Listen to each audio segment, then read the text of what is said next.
table person by person through the room to recognize all the great people here. But it matters to me to note that we got a lot of people running for office. That's great. But in the room with us is the last speaker of the State Assembly to balance a budget, honestly balance a budget, and to do so without attacking trade unions, without attacking our right to bargain, and without being an errand boy for the Alec, Koch brothers, Scott Walker lies that have been brought into the state, my friend Mike Yuri.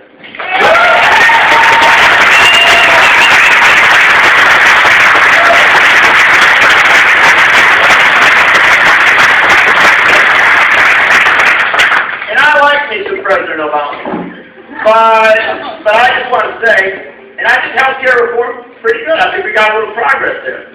But I happen to believe that what we still need in America is single-payer Medicare for all healthcare for everyone.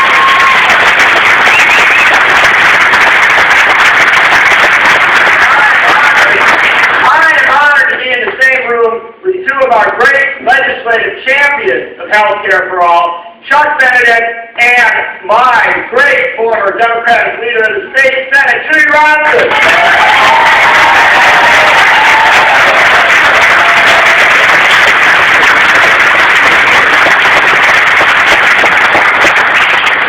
I know that Mark Pocan was here a little bit ago shaking some hands, and my dear friend Ellen Roy is here. She's running for Congress as well.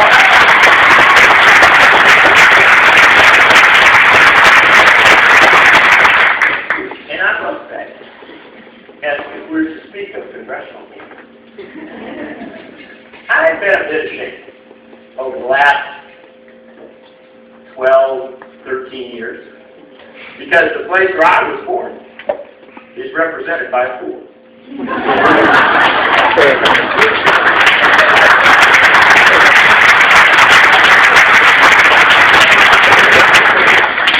I mean, this guy reads on Ron and takes it seriously. And until the Catholic Church points out that that's a bad idea.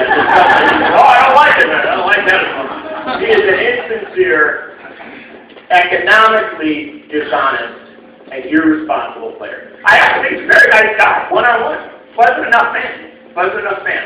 But I'll tell you that the lie, and it is a flat-out lie, that Paul Ryan has tried to perpetrate on this state and this nation. The fantasy that Medicare, Medicaid, and Social Security are in any kind of economic trouble, and that they need to be deconstructed and shipped off to Wall Street so that speculators can take their pieces out of Social Security, and so that the insurance companies can rip apart Medicaid and Medicare and up their profits at our expense. The lie that says that when we retire, we're going to get some kind of voucher, and then by the time when I'm 95 years old, looking for staff to try and show me how to build something out. I'm going to have to go and pick them on all the insurance companies off my voucher. It is not just stupid. It is cruel. And it is a wonderful thing. It is a wonderful thing that this great movement of change that has swept over Wisconsin, that has energized people in every town and every village in the state, but especially in this region, has built up a head of steam that's going to do amazing things on June 5th, but that's going to keep right on doing amazing things. It's going to elect Tammy Baldwin to the U.S. Senate.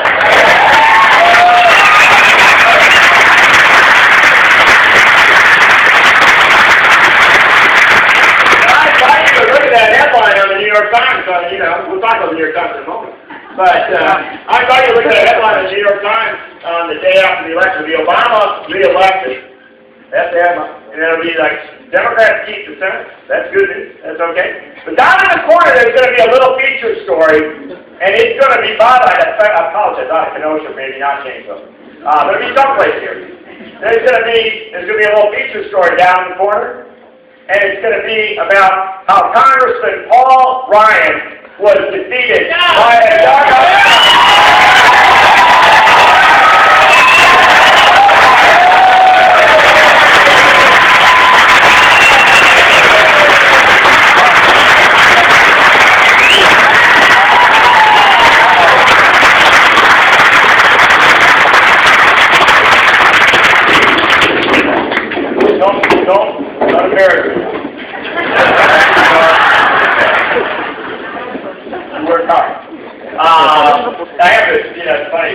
as Ryan started to get more and more trouble, I did calls from national folks, and they're like, hey, you know, Ryan's actually looking kind of vulnerable. Is that roster, you know, what about him? What kind of candidate is he? And I said, you should just give him a call, meet this guy. If I wanted to write a template for the ideal candidate to take on Paul Ryan, I would want a working class kid who grew up poor, made his way, got a little bit of help from government. Doesn't hate government, recognizes he can do a little bit of good, and then went out and became a tremendous success in his own life. But instead of saying, oh, well, it's all just me, recognized the help he got along the way, and then got elected to local office over in Kenosha, and then decided that he wanted to take on one of the most powerful, most well-funded people in Congress. It is the perfect resume for an upstart candidate who takes out the chairman of the House Budget Committee.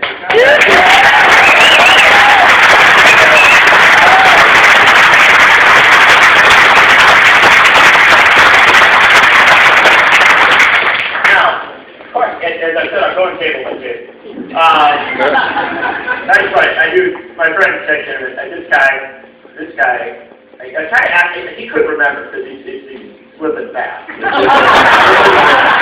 He can't remember where it was, who he was coaching. I first heard Ted Kinnaman's name on the bottom of the yard sign because he was always like the treasurer for some campaign. Whoever was the most progressive candidate running for Congress or running for the Senate or running for something, it was Ted Kinnaman who was the person who was backing him.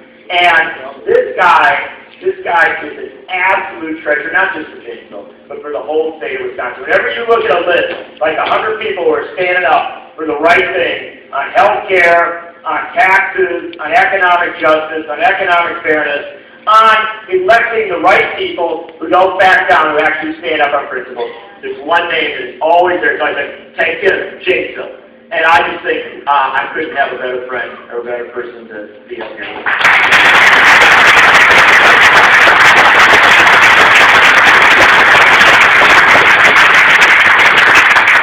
Last but not least, so last January, February, late February, I drive down, we got to go down to the La Quinta Inn in the parking lot at Great America, down in Illinois. I mean, they had 4 separate types of breakfast cereal there. I mean, it was elite spots. You know, much of the carpeting was actually nailed to the floor. And as we gathered at the La Quinta Inn in State Senator Mark Miller's rooms, and they had just about the entire Democratic caucus of the state Senate in a room at the La Quinta Inn. If you open the window, you can see the roller coasters in Great America. And I was very pleased. The person in that room, and I've been around Wisconsin a long time. I grew up in this state. I grew up amongst the politics of this state, working at the Rashkin County Fair in the Democratic group. And the person in that room that I had known the longest, and the person who, I'll tell you, was a rock. And it wasn't always easy because the governor went and said something nice about him, and these parts not always compliment. The person who was an absolute rock, who was solid, who was thinking strategically and figuring out how we're going to make this thing work, and he was asking me, is it really going to be a big parade when we come back?